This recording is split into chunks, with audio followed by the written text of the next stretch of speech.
नमस्कार, स्वागत है आपका मनी 9 पर। मैं हूं आपके साथ अंकित राज सिंह और आज की इस वीडियो में हम बात करेंगे रिटेल इन्वेस्टर्स के बारे में, यानी कि आपके बारे में। देखिए, आपको लेकर के यानी कि रिटेल इन्वेस्टर्स को लेकर के कोटक इंस्टीट्यूशनल इक्विटीज़ की एक रिपोर्ट सामने आई। इसमें आपकी जो ओवरऑल भूमिका है शेयर बाज़ार को लेकर के, आपने किस तरीके से पार्टिसिपेट किया है, आगे की राह किस तरीके की हो सकती है रिटेलर्स के लिए, इन सारी बातों पर कोटक की इस रिपोर्ट में यहाँ पर चर्चा की गई है। आपको एक एक करके वो सारी चीज़ें हम विस्तार से बताने की कोशिश करेंगे। तो देखिए, सबसे पहले बात करते हैं कि रिटेल निवेशकों का मार्केट पर कैसा प्रभाव रहा है। इसको लेकर के कोटक की जो राय है, उन्होंने कहा कि रिटेल निवेशकों ने मार्केट को ऊपर ले जाने में काफ़ी इंपॉर्टेंट पार्ट प्ले किया है। उनका मानना है कि अगर जो रिटेलर्स हैं उन्होंने सीधा डायरेक्ट स्टॉक बाइंग की है और साथ ही साथ डीआईज की मदद से, यानी कि म्यूचुअल फंड एसआईपीज की मदद से भी काफ़ी हद तक बाजार में निवेश को जारी रखा है। आपके बिहेवियर को लेकर के भी इस रिपोर्ट में बात हुई। उनके बिहेवियर आने वाले समय में मार्केट की जो दिशा है उसे भी बदल सकते हैं। मतलब कि रिटेलर्स जो हैं वो आने वाले समय में जो मार्केट की दिशा है उसे भी तय करने वाले हैं। इसको लेकर के जो कोटक इक्विटीज़ ने कहा, उन्होंने कहा कि अगर रिटेल इन्वेस्टर्स कम निवेश करते हैं, यानी कि अगर आप जैसे जो निवेशक हैं वो निवेश करना बंद करते हैं या फिर अपने निवेश की जो कैपिटल है वो कहीं ना कहीं अगर कम करते हैं, तो इसका असर अब बाजार पर भी देखने को मिलेगा। क्योंकि लगातार जैसा कि हम देख रहे हैं कि एफआईज की कहीं ना कहीं जो बिकवाली है वो जारी है, और अगर डीआईज अपना पैसा रोकते हैं या रिटेलर्स अपना पैसा रोकते हैं तो कहीं ना कहीं ये बाजार के लिए एक नेगेटिव इम्पैक्ट हो सकता है।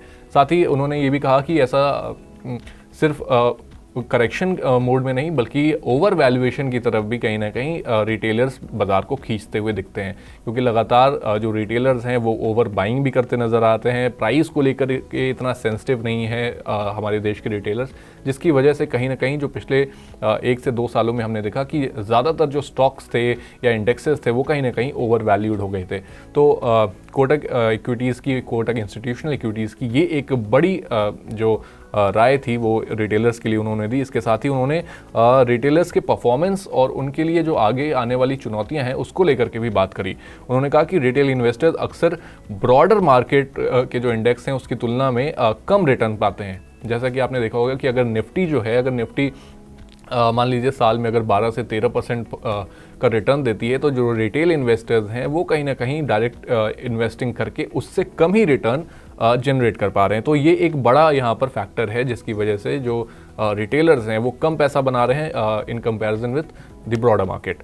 साथ ही उन्होंने ये भी कहा कि मार्केट के लेवल्स जो हैं वो कहीं ना कहीं रिटेलर्स ऊपर के लेवल्स पर यहाँ पर निवेश करते हैं, जिसकी वजह से जो उनका रिटर्न है वो कहीं ना कहीं कम हो जाता है। साथ ही कोटक इक्विटीज़ ने ये भी कहा कि 12 महीने के ट्रेलिंग रिटर्न्स जो हैं वो अब रिटेलर्स के लिए कमज़ोर होते हुए नज़र आ रहे हैं। उन्होंने कहा कि 3 से 6 महीने के रिटर्न पहले ही अब नेगेटिव टेरिटरी में जा चुके हैं, इसलिए अब जो है रिटेलर्स को यहाँ पर काफ़ी ज़्यादा कॉशियस रहने की यहाँ पर सलाह जो है वो दी जा रही है। अब बात करते हैं कि जो नए इन्वेस्टर्स, यानी कि जो नए रिटेल इन्वेस्टर्स आए हैं वर्सेस जो पुराने रिटेल इन्वेस्टर्स थे, उनके बीच में क्या किस तरीके की कंपैरिजन कोटक की इस रिपोर्ट में की गई है। तो देखिए, कोटक की रिपोर्ट में कहा गया कि जो नए इन्वेस्टर्स हैं वो कम रिस्क एपेटाइट और काफ़ी सीमित मार्केट को समझते हैं, यानी कि जो उनकी समझ है वो कहीं ना कहीं सीमित है और जो उनका रिस्क एपेटाइट है वो भी कहीं ना कहीं अब कम हो चुका है। उनके पोर्टफोलियो में सिग्निफिकेंट लॉसेज हो रहे हैं। आप समझ रहे हैं ये बात कि कोटक इक्विटीज़ की जो ये रिपोर्ट है कितनी डीप है, कि लगातार उनको भी ये चीज़ समझ आ रही कि जो रिटेलर्स हैं उनको प्रॉफिट नहीं हो रहा है।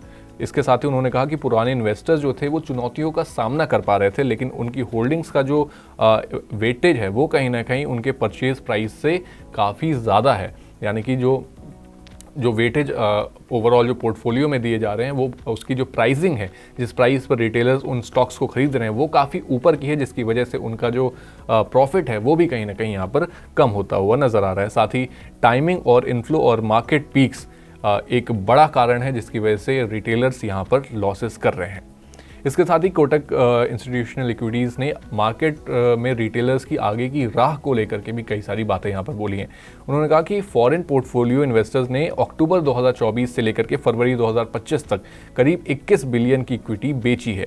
मार्केट की जो वॉलेटिलिटी है अब डोमेस्टिक इन्वेस्टर्स, खासकर की जो इन्वेस्टर्स ऐसे हैं जो कि डीआईज और रिटेलर्स, उन पर अब निर्भर करती है।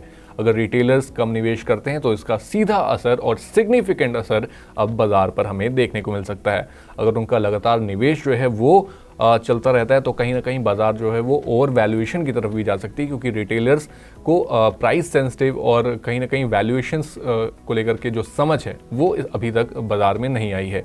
और साथ ही उन्होंने कहा कि आने वाले समय में रिटेलर्स का बिहेवियर ही मार्केट की जो दिशा है उसे तय करने में यहाँ पर मदद करेगा। तो यानी कि बाज़ार की जो स्थिति है, बाज़ार की जो दिशा है, बाज़ार की जो स्पीड है वो कहीं ना कहीं आपके हाथों में है, और आप किस तरीके से आगे निवेश करने वाले हैं उसी के आधार पर कहीं ना कहीं बाज़ार आगे बढ़ता हुआ भी नज़र आएगा। आपको कोटक इंस्टीट्यूशनल इक्विटीज़ की रिपोर्ट कैसी लगी, आप हमारे साथ कमेंट बॉक्स में बताएं।